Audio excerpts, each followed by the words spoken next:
Satish sir, Siddharth sir और आए हुए आगंतुक एवं बच्चे, जैसा कि जो भी भीमराव अंबेडकर जी के बारे में कहा गया है लगभग सब कुछ कह दिए हैं सिद्धार्थ सर ने। उसी को मैं संक्षिप्त रूप में कहना चाह रहा हूँ। कृपया शांति बनाए रखिए।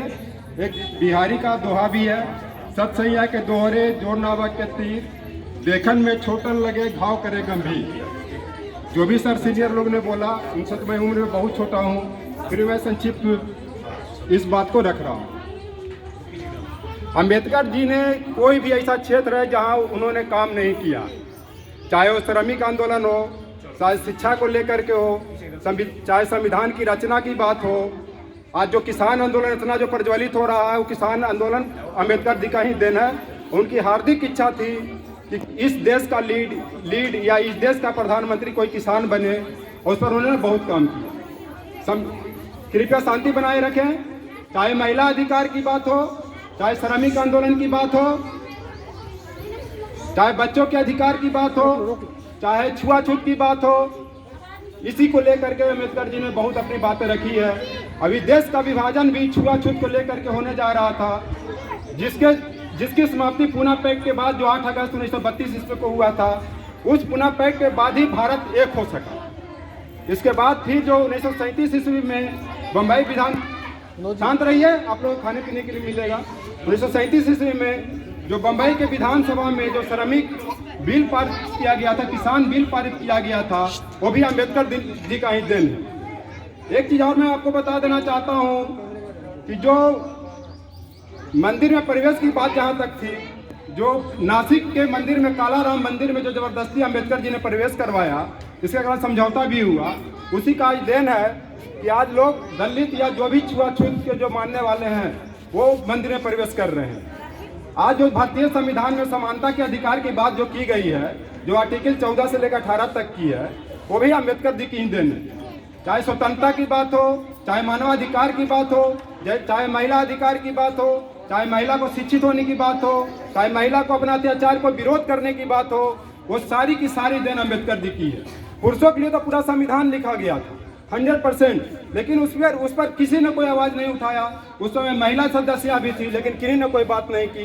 बात उठाने वाले जो थे सिर्फ एक डॉक्टर भीमराव अंबेडकर थे, जिनका उनका जन्म उन्होंने बता दिया कि 14 अप्रैल 1891 ईस्वी में हुआ। और एक चीज़ मैं बता देता हूँ, उन्होंने ज्योतिबा फुले का नाम लिया। ज्योतिबा फुले का जन्म भी 11 अप्रैल पिछले लास्ट डेट को हम लोग मनाए हैं। उसी कारण प्रधानमंत्री माननीय नरेंद्र मोदी जी कोरोना उत्सव के रूप में मनाने की घोषणा की है, जो 11 अप्रैल से 14 अप्रैल आज लास्ट डेट जो हम लोग मना रहे हैं, वो कोरोना उत्सव मना रहे हैं। ये दो, एक महापुरुष महिला और एक महापुरुष व्यक्ति का जो ये हुआ है, वो जन्मदिन के आधार पर ही मना रहे हैं। तो हम लोग खुशीपूर्वक, अब बच्चे का अधिकार हो, खास करके जो छुआछूत की बात हो या दलित, कोई यहाँ दलित नहीं होता, कोई यहाँ भेदभाव नहीं है, ये सब एक है। आज जो माननीय अमृत सिंह ने जो अर्थशास्त्र के क्षेत्र में जो नोबेल प्राइज जीते हैं, जिन्होंने सर ने बताया कि लंदन में जो ऑक्सफोर्ड यूनिवर्सिटी इकोनॉमिक्स पढ़े थे, तो उनका भी अमृत सेन का भी कहना है कि जो मैंने नोबेल पुरस्कार पाया गरीबों के लिए, वो भी देन अम्बेडकर जी का। अगर वो अर्थशास्त्र का वो किताब नहीं लिखते, आज मैं नोबेल प्राइज नहीं पाता। तो इस कारण यहाँ कोई भेदभाव नहीं है। ये हम लोग का मन के अंदर एक भावना बैठ गई है कि एक संतान बैठा हुआ है, ये दलित है, ये इस कास्ट की है, ये जाति का, ये कोई ऐसा जाति भेद नहीं है। हम लोग भारत की नागरिक हैं, और भारत को सशक्त करना है, और भारत तभी सशक्त होगी जब सभी मिल करके, चाहे महिला हो, चाहे बच्चे हो, चाहे वो किसी जाति का हो, जब मिलेंगे तभी भारत सशक्त होगा। भारत विश्व के बुलंदी पर पहुंचेगा। जब भारत विश्व गुरु तभी बना था जब सब लोग उसका सहयोग करते थे। इसका नेक्स्ट सर जी ने और एक बताया, संगठित हो, शिक्षित हो, संघर्ष करो।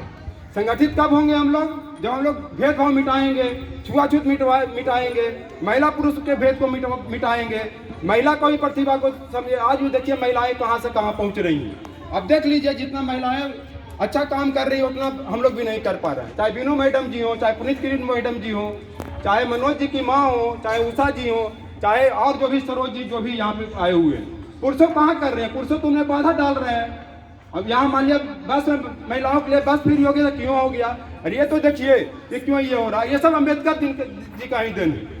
अगर अम्बेडकर जी नहीं होते इतना अधिकार नहीं होता, इस चलते आप लोग अच्छे काम कर रहे हैं। मैं भी जैसे जैसे समय मिलता मैं इस संस्था में ज्ञानाधार सोसाइटी के संस्थापक या जो अग्रज हैं माननीय सतीश जी हैं, इनको भी मैं आभार व्यक्त करता हूँ। ये सब बातों से अपनी बातों